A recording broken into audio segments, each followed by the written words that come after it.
Hi friends, 90s കാസറ്റ്സിലേക്ക് സ്വാഗതം.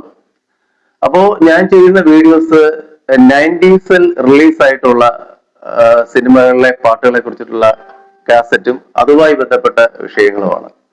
അപ്പോ ഞാൻ ഇത്തരത്തിലുള്ള ഒരു സബ്ജക്റ്റ് തിരഞ്ഞെടുത്ത് വീഡിയോ ചെയ്തു തുടങ്ങിയപ്പോൾ എന്റെ ഫ്രണ്ട് എന്നോട് ചോദിക്കുകയുണ്ടായി, നീ 90s കാസറ്റ്സ് എന്നുള്ള പേരിൽ വീഡിയോ ഒക്കെ ചെയ്തു തുടങ്ങിയിട്ട് ഇന്നേ വരെ നിന്റെ വീഡിയോക്കകത്ത് ഒരു ഓഡിയോ കാസറ്റ് ഒന്നും കാണാൻ പറ്റിയിട്ടില്ലല്ലോ അളിയ എന്നുള്ളത്. അപ്പൊ എന്തായാലും ആ പരാതി അങ്ങ് മാറ്റുകയാണ്. അപ്പൊ നമുക്ക് ഈ വീഡിയോ ഓഡിയോ കാസറ്റുകളെ കുറിച്ചാവാം. നമുക്ക് കുറച്ച് കാസറ്റ് വിശേഷങ്ങളിലേക്ക് കിടക്കാം. ഞാൻ ഈ കാസറ്റ് സംഗീതം കേട്ടു തുടങ്ങുന്നത് അല്ലെങ്കിൽ ശ്രദ്ധിച്ചു തുടങ്ങുന്നത് 90കളുടെ തുടക്കത്തിലാണ്. ആ സമയമാണ് ഞാൻ ഈ സിനിമാ പാട്ടുകൾ കേട്ടു തുടങ്ങുന്നതും സിനിമകൾ കണ്ടു തുടങ്ങുന്നതും അതിലെ പാട്ടുകൾ എനിക്ക് ഇഷ്ടപ്പെടുന്നതും അതിലെ ഗായകരെ കുറിച്ചും സംഗീത സംവിധായകരെ കുറിച്ചും എഴുത്തുകാരെ കുറിച്ചും അതിനേക്കാൾ ഉപരി ആ സിനിമ പാട്ടുകൾ റിലീസായ ആ ചിത്രങ്ങൾ കാണാനും അതിനു വേണ്ടിയിട്ടൊക്കെ ഞാൻ ടൈം സ്പെൻഡ് ചെയ്യുന്നത് ആ സമയത്തൊക്കെയാണ്. അപ്പോൾ ഞാൻ ആദ്യമായി സിനിമാ പാട്ടുകൾ കേട്ടു തുടങ്ങുന്ന സമയത്ത് വന്നു തുടങ്ങിയ കാസറ്റ്സിന്റെ പാക്കിംഗ് ഒക്കെ ഈ ടൈപ്പാണ്. അതായത് ഇങ്ങനെ ഒരു പുസ്തകം മാതിരി തുറക്കുന്നു കാസറ്റ്, ഈ ഒരു രീതിയിലുള്ള പാക്കിങ്ങും കാര്യങ്ങളും. ഇതിനകത്തൊരു 10ഓളം പാട്ട് ഇതിനകത്ത് ആഡ് ചെയ്തിട്ടുണ്ട്. ഇതാണ് ഞാൻ ആദ്യമായി കണ്ടു തുടങ്ങുന്ന കാസറ്റും അതിന്റെ പാക്കിങ്ങും ഒക്കെ. ശേഷം കാസറ്റുകൾ വന്നു തുടങ്ങിയപ്പോൾ എല്ലാത്തിനും മാറ്റങ്ങൾ സംഭവിച്ചു തുടങ്ങിയ കാലമാണ്. കാസറ്റിനും മാറ്റങ്ങൾ വന്നു തുടങ്ങി. ശേഷം വന്നൊരു കാസറ്റിന്റെ പാക്കിംഗ് ഇതാണ്. ഇതിന്റെ പ്രത്യേകത, കവർ ഒരു ഫുൾ പേപ്പറായിട്ട് മാറി, ഒരു ഫുൾ ചിത്രമായിട്ട് മാറി. അകത്ത് ആ സിനിമയുടെ ഒരു സ്റ്റില്ലും കാര്യങ്ങളൊക്കെ കുറച്ചുകൂടെ മനോഹരമായി. പോരാത്തതിന് പഴയ കാസറ്റുകളുടെ കവറിനകത്ത് ഈ പൽചക്രങ്ങൾ കറക്റ്റ് ആവാൻ വേണ്ടിയിട്ടൊരു സംഭവമൊക്കെ വെച്ചിട്ടുണ്ടായിരുന്നു. പുതിയ കാസറ്റ് വന്നപ്പോഴത്തേക്കും അതൊക്കെ അവർ മാറ്റി, അതിൻ്റെതായ മാറ്റങ്ങൾ അവർ കൊണ്ടുവന്നു. അപ്പൊ ഇതാണ് നെക്സ്റ്റ് വന്നൊരു പാക്കിംഗ് എന്ന് പറയുന്നത്, ഈ രീതിയിലുള്ള ഒരു പാക്കിംഗ്. ശേഷം ഇപ്പോഴത്തെ പോലെ ഓഫറുകളുടെ കാലം അന്നത്തെ കാലത്ത് കാസറ്റിന് സംഭവിച്ചു. ഇതൊരു ഡബിൾ കാസറ്റിന്റെ കവറാണ്. അതായത് ഒരു 2 കാസറ്റുകൾ ഇറങ്ങിയ ഒരു കോംബോ. ഇത് അല്പസ്വല്പം ലാഭത്തിലൊക്കെ ആൾക്കാർ വാങ്ങിക്കോട്ടെ എന്ന് വിചാരിച്ചിട്ട് അന്ന് കാസറ്റ് കമ്പനിക്കാർ ഇറക്കിയ ഒരു സംഭവമാണ് 2 കാസറ്റിന്റെ കോംബോ പാക്കിംഗ്.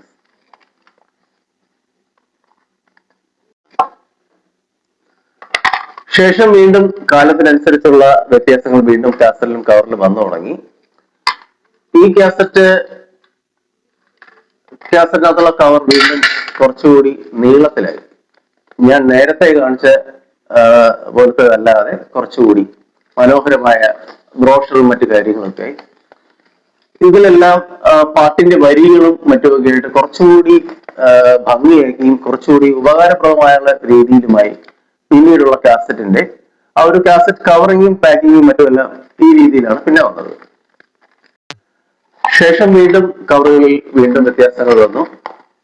ആൽബം ടൈപ്പ് കാസറ്റ്സുകളായി. ആൽബം ടൈപ്പ് ഈ സംഭവങ്ങൾ വിദേശത്തുള്ള കാസറ്റ് കമ്പനിക്കാർ, വിദേശത്ത് നിന്നും അവിടുത്തെ ആ പാട്ടുകൾ വരുമ്പോഴാണ് നമ്മൾ ആദ്യം ഈ ആൽബം മോഡൽ കാസറ്റ്സുകൾ കണ്ടു തുടങ്ങിയത്.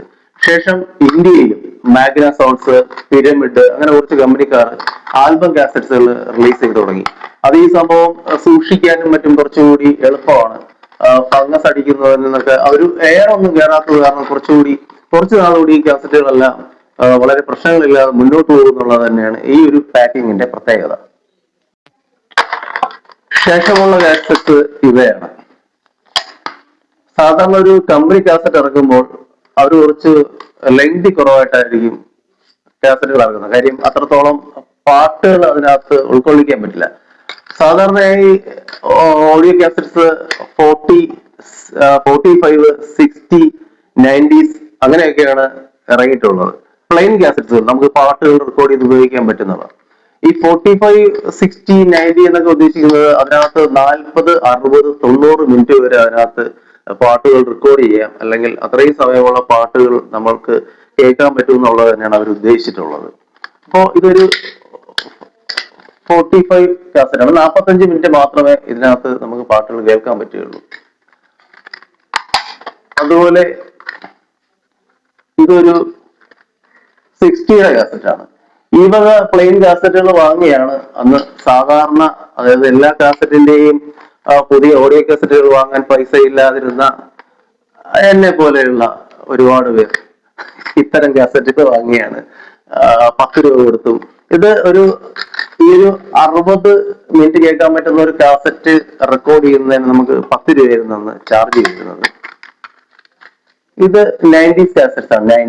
90 ഏതാണ്ട് 90 മിനിറ്റ് നമുക്ക് ഇതിൽ കേൾക്കാൻ പറ്റും.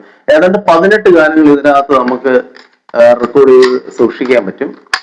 ഇത് റെക്കോർഡ് ചെയ്യാനായിട്ട് അവരന്ന് ഈടാക്കി കൊണ്ടുപോയത് 15 രൂപയാണ്. കാസറ്റ് റെക്കോർഡിങ് കടകൾക്ക് അത് ശരിക്കും അവരുടെ ഒരു മെയിൻ വരുമാന മാർഗം ഇതായിരുന്നു.